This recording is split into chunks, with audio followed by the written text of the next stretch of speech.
Now coming to the lipid A or endotoxin. This is responsible for the immunogenic property of this LPS or an outer membrane, LPS or as a whole the gram-negative bacteria.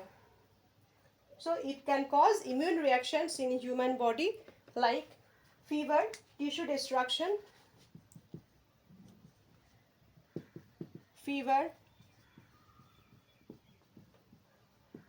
tissue destruction means different tissue, cardiac tissue, renal tissue, those can be affected. Anti-complementary action against tumor cells.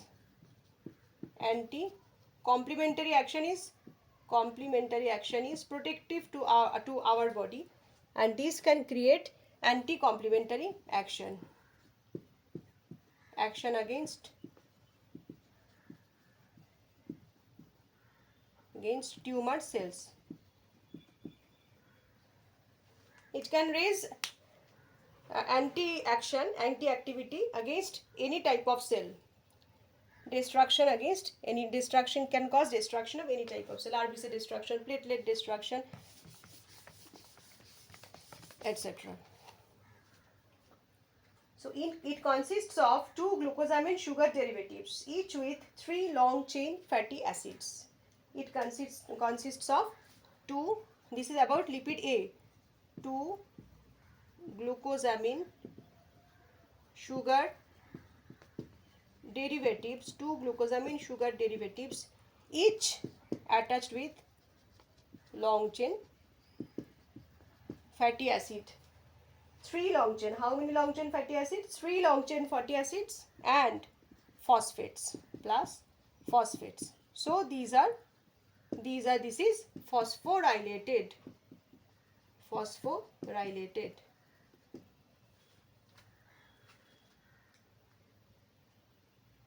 LPS synthesis occurs on cytoplasmic membrane and then it gets transported to the final exterior position. So it gets synthesized in the cytoplasmic membrane. Here cytoplasmic membrane, it is synthesized, then it gets transported to the exterior through the periplasmic space, then peptidoglycan layer, then outer membrane, and then it reaches the outside structure of the outside part of the outer membrane. So it is synthesized in the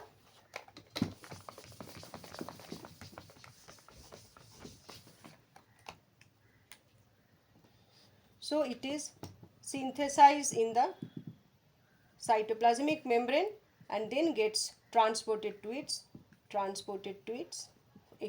final exterior position.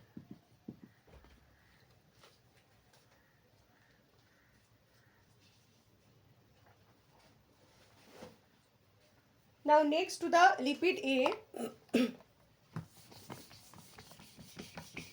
what is the structure?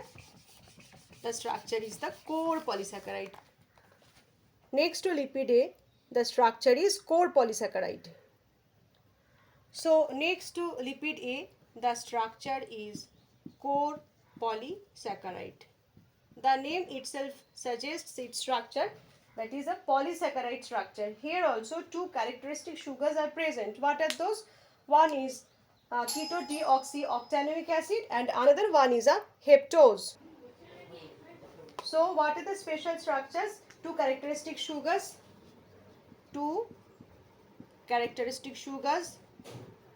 Those are keto-deoxyoctanoic acid and one is a heptose sugar, means 6 carbon sugar.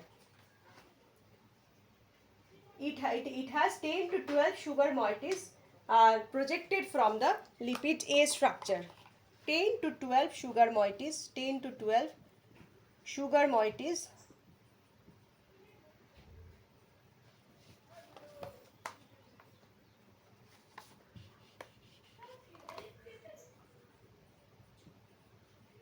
projected from the lipid A structure, and then is the O side chain.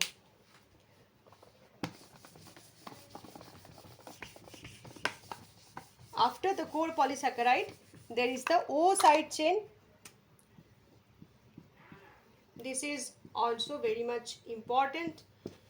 You have heard about the O antigen of Salmonella typhi, O titer, H titer, and this is nothing but something with this O side chain.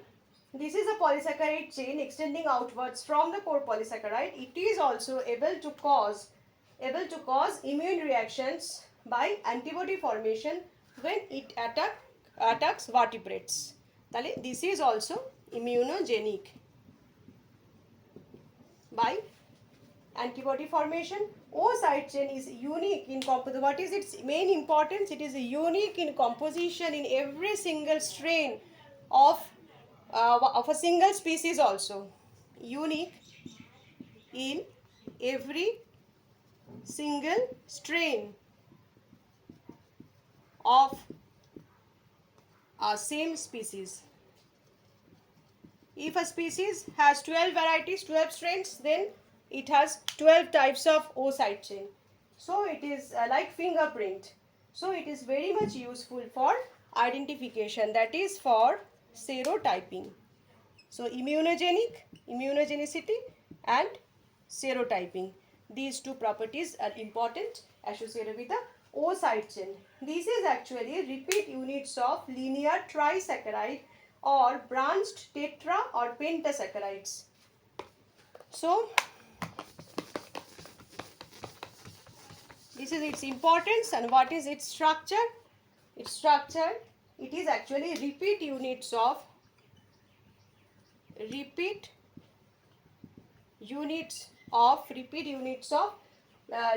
trisaccharides or branched tetra or pentasaccharides. Linear trisaccharides or branched tetra or pentasaccharides. Branched tetra or pentasaccharides. Now this O side chain is hydrophilic. So one property of it is that it is hydrophilic, loves water, loving element. In Salmonella alone, more than 1,000 types of O antigen have been recognized. Example, in Salmonella, more than 1,000 types of O antigen have been recognized. So, thank you. That's all for today. Hope you have enjoyed the session. Have a good day.